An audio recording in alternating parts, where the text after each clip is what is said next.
kontak, kemudian ingat mengikuti perjalanan napas. Aku mengikuti perjalanan napas karena aku naik kuda. Ya, aku menunggang kuda. Ikuti perjalanan napas, tak sampai sini menelan, sudah ada kesadaran itu sini. Tak, ikuti yang kesadaran sampai masuk ke sini, tutup mata, tak, kesadaran itu ada di sini. Kita ada di sini, ya.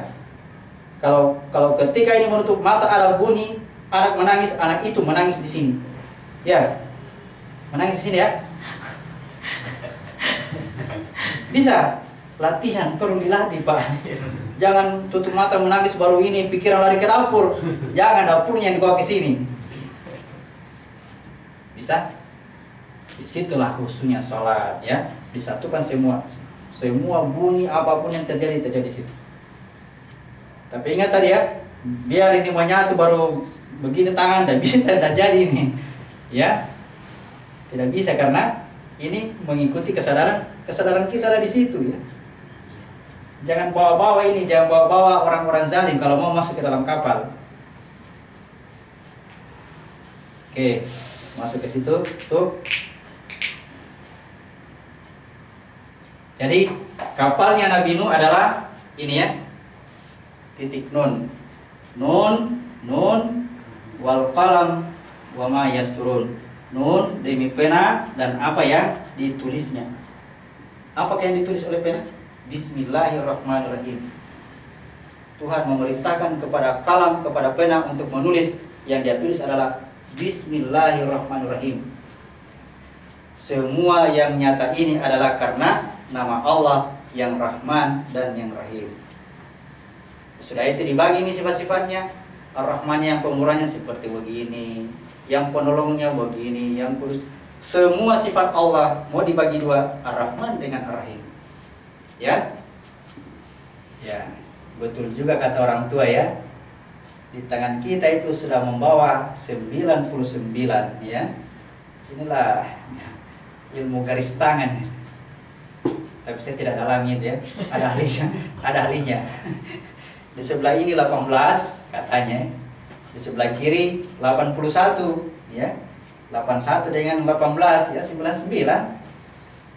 Lanjutkan ke telitinya Pak, cocok itu apa ya, bukan ilmu cocok-cocokan, siapa tahu spesialis dari situ, kan bidangnya masing-masing ya Pak. Dengan makna seperti itu apa yang kita lakukan? Apakah mempengaruhi akhlakmu, mempengaruhi akhlak atau tidak? Coba. Membawa 99 asma. Jadi sifat Ar-Rahman dengan Ar-Rahim ya, menjadikan segala sesuatu tercipta dari yang gaib menjadi nyata. Lagi-lagi saya ulang bahwa yang dimaksud yang mencipta adalah merubah yang gaib menjadi nyata. Jadi masukkan semua yang berpasang-pasangan ke dalam perahu. Ya, inilah masuk ke dalam titik. Coba kita menyadari ketika kita menutup mata baru kita berkonsentrasi di dada ya, berkonsentrasi di dada atau menyadari keberadaan di dada sini, kesadaran itu seakan-akan terbagi ya, terpisah ya, tapi di sini padahal ini yang menyadari ini ya, yang saya sadari tak begitu angka sulit tak, sadar masih terpisah. Yang terpisah tadi sampai dia menyatu, sadari itu kesadaran ya, sampai kesadaran menyadari apa yang disadarinya.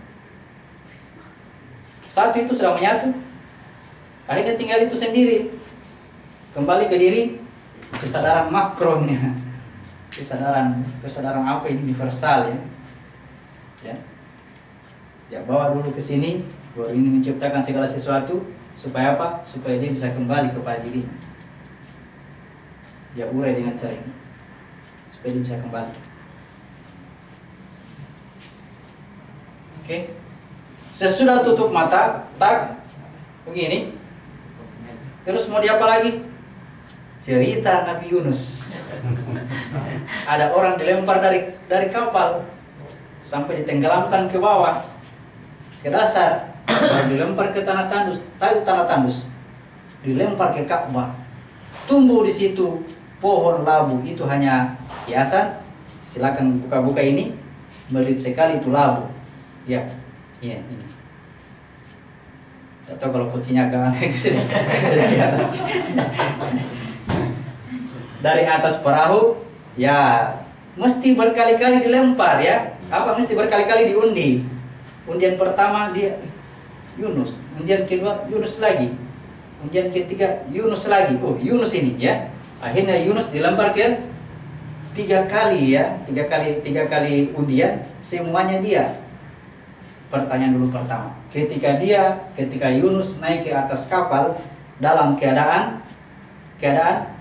marah, ya, dalam keadaan marah. Apa maksudnya dia naik ke atas kapal dalam keadaan marah?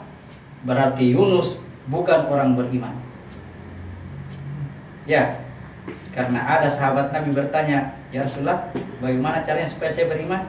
Jangan marah. Habis itu apalagi saya harus lakukan? Jangan marah. Sesudah itu apalagi? Jangan marah. Karena marah itu bukan orang beriman. Berarti Yunus bergerak pada orang kafir, pada jasad ya. Dia bergerak pada jasad ya. 3 kali diundi, semua dia akhirnya jatuh ke bawah. Ya. Akhirnya jatuh ke wilayah ini sampai ke dasar laut, ditelan ikan. Ingat ini ikan yang menelan Nabi Yunus. Ingat, karena apa? Kita akan berjumpa lagi dengan Nabi Khidir ya. Pertemuan Nabi Musa dengan Khidir harus bawa ikan ya. Kalau tidak bawa ikan tidak jadi ya. Satu diri. Jadi dalam kondisi tutup mata, kesadaran ada di sini. Untuk turunnya, peristiwa turun dikisahkan oleh Nabi Yunus. Mungkin nanti kita urai lagi lebih rinci lah pada pertemuan yang lain, supaya lengkap dulu ini cerita. Dari tutup mata, kemudian kita buka ini, baru tarik nafas ya. Lihat urutannya ya. Karena ada juga saya lihat prakteknya, begitu tutup mata, boleh tarik nafas, baru buka. Saya bilang salah. Dibuka dulu itu ya. Karena inilah sifat Ar-Rahman Ar-Rahimnya mulai nyata di situ. Sifat Ar-Rahman Ar-Rahim tak baru diturunkan ke dunia, ya. Jangan belum ada diciptakan, turun memang ke sana, ya. Turun memang ke dunia.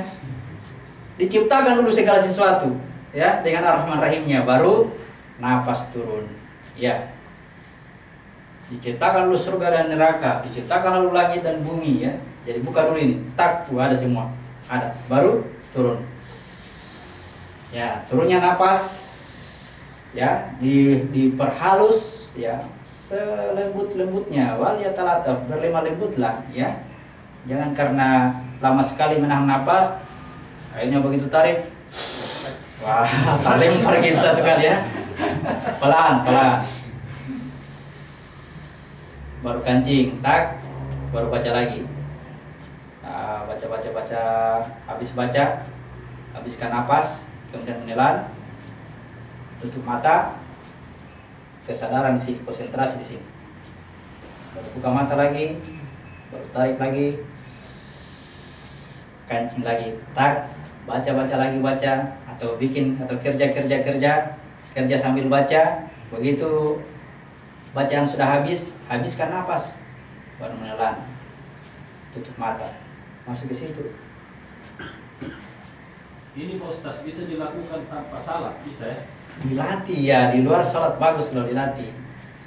Dalam keadaan ya, yang saya lakukan dulu seperti itu Pak, paling rajin. Biar dalam kamar baca-baca, oh la ilaha illallah seperti inilah, ya ganti zikir yang diajarkan 50.000 kali. La ilaha illallah saya ganti dengan cara kayak seperti itu. Dulu itu kalau masuk dalam kamar, zikir 5.000 kali, pembebasan diri dari api neraka. Ceritanya ini, judulnya zikir pembebasan diri dari api neraka. Ucapkan la ilaha illallah 50.000 kali secara bertahap dan berkesinambungan sampai apa ini istilahnya? Sampai dia keluar secara otomatis, ya. Otomatis akhirnya dia sendiri berzikir tetap. Itu dirubah, ganti Kencing, tak, berucapan la ilaha illallah. Baru habiskan napas, baru menelan, baru tutup mata. Sini lagi, buka lagi, tarik lagi, kencing lagi, kencing ya, kencing, tutup lubang Pak, tutup lubang dulu, baru ucapan lagi, la ilaha illallah. Ini bukan ajaran resmi, bukan. ini olah pengetahuanmu. Bagaimana yang kau tahu? Ya, pengetahuannya begini. Siapa tahu ada teknik lain, lakukan sesuai dengan apa yang kita tahu. Bukan pengetahuan resmi. Pengetahuan yang resmi itu adalah aplikasi sholatnya dikerja seperti itu. Karena dalam sholat lengkap semua, alam semesta semua berfungsi, semua bekerja. Ini gerak-gerak alam ini. Ruku dan sujud semua itu gerak alam semesta. Jadi semua bertasbih, semua memuji kepada Tuhan ketika kita lakukan gerak sholat.